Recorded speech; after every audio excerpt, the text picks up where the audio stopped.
தங்கத்தாமரை பதிப்பகம் வழங்கும் இறந்தவன் பேசுகிறேன். சாப்டர் 4.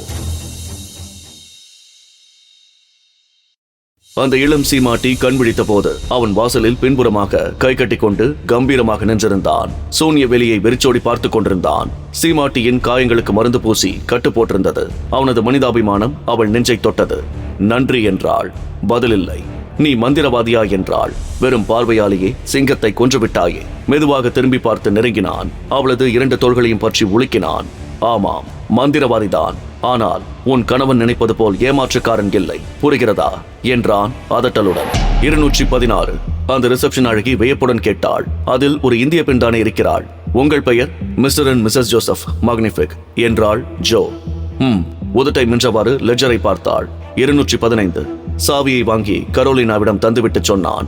நீ போய் ரூமில் இரு, நான் விஸ்கி ஆர்டர் கொடுத்து விட்டு வருகிறேன். 16வது மாடி, நிறைய வாங்கி வா என்றாள் கரோலினா சோகத்துடன். எனக்கு நிறைய தேவை. லிப்ட் ஏறி 16 என்று சொல்லிவிட்டு நின்றாள்.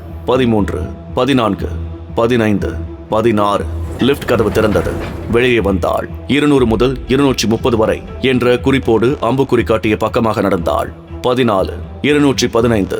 சாவியை செருகி திருகி கதவை திறந்தவள் திடுக்கிட்டாள். சோஃபாவில் அமர்ந்திருந்த அந்த இந்திய பெண்ணின் உருவம் சட்டென்று திரும்பி பார்த்தது. மன்னிக்கவும் என்று கதவை சாத்தியவள் நிமிர்ந்து நம்பரை பார்த்தாள். 215. சரியாகத்தானே இருக்கிறது என்று நினைத்தவள் மீண்டும் கதவை திறந்தபோது அங்கு யாரும் இல்லை. அறை முழுவதும் ஹோ என்று காலியாக இருந்தது. அச்சத்துடன் உள்ளே நுழைந்தாள். Who's there? பதிலில்லை. அச்சுறுத்தும் மௌனம். சோஃபாவில் யாரோ உட்கார்ந்திருந்து அப்போதுதான் எழுந்து போயிருக்கிறார்கள் என்பதற்கு அடையாளமாக விழுந்த பள்ளம் மெல்ல நிரவி சமநிலைக்கு வந்து கொண்டிருந்தது. I know somebody is there. Hey, who is it? என்றாள். பதிலில்லை. பீப்பாய் மீது அன்றைய மாலை பேப்பர் மடித்து வைக்கப்பட்டிருந்தது. அது காட்டிய செய்தி அவள் அப்பாவின் துர்மரண செய்தி. என்ஜின் டிரைவரின் வாக்குமூலப்படி பிளாட்பாரத்தில் ஒரு இந்திய பெண் மட்டுமே இருந்ததாக குறிப்பிடப்பட்டிருந்தது. இந்திய பெண். அவள் உடல் சிலிர்த்தது. குளியல் அறையில் சலனம் கேட்டது.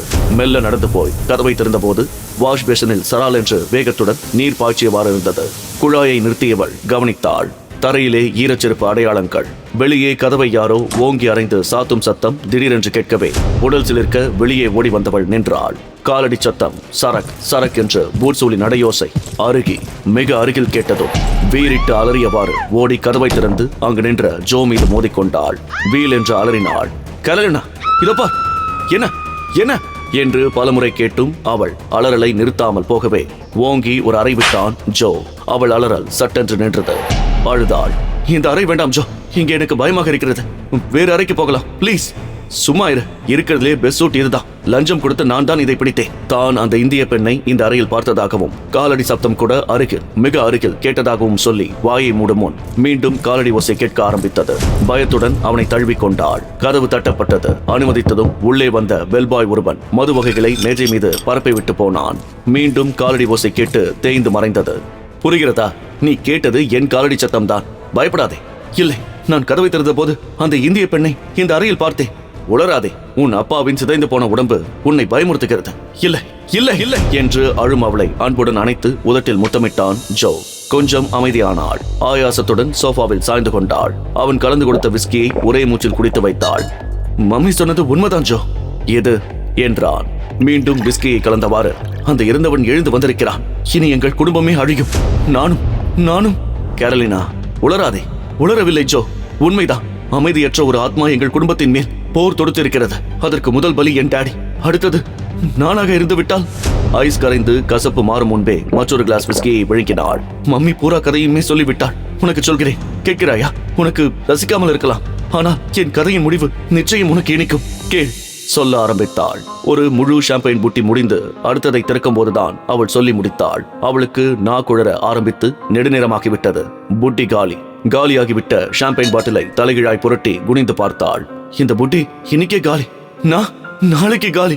சிரித்தாள். எழுந்து நின்று சிரித்தாள். சுற்றி சுற்றி வந்து சிரித்தவள் கட்டில் தடுக்கவே நின்று தள்ளாடினாள். ஜோ என்றுதான் சொல்ல நினைத்தாள். அது ரோ என்று வந்தது. சிரித்தாள். இந்த சோகமயமான சூழ்நிலையிலும் உன்னோடு ராத்திரி தங்க ஏன் சம்மதித்தேன் தெரியுமா? குடும்பமே அழியும் என்று மம்மி சொல்வது உண்மையானால் நானும் தானே அழிவேன். சாக நான் பயப்படவில்லை ஜோ, ஆனால் அதற்கு முன்னால் வாழ வேண்டும். ஆசை தீர வாழ வேண்டும். பூட்ஸுகளையும் ஸ்டாக்கின்ஸ்களையும் கழற்றி எறிந்தாள். ஜிப்பை இழுத்ததும் தோளாடை கழன்று விழுந்தது. பிறந்த மேனியாக நின்றாள். மெலிதான விளக்கு ஒளியில் அவள் இளமை பளிச்சென்று தெரிந்தது. தள்ளாடினாள். என்னை மனைவாக்கிக் கொள் ஜோ, எந்த இளமையை காண நீ துடித்தாயோ, எந்த அழகை இதுவரை உன்னிடம் மறைத்தேனோ, எந்த இன்பத்தை இதுவரை தர மறுத்து வந்தேனோ, அதை நானே உன்னிடம் ஒப்படைக்கிறேன். 2 கைகளையும் நீட்டியவாறு தள்ளாடினாள். வா ஜோ, வா. தாங்கோனாத வியப்புடன் சோஃபாவிலிருந்து எழுந்தான் ஜோ. மறுப்பாள், முரண்டு பிடிப்பாள் என்று நினைத்திருந்தான்.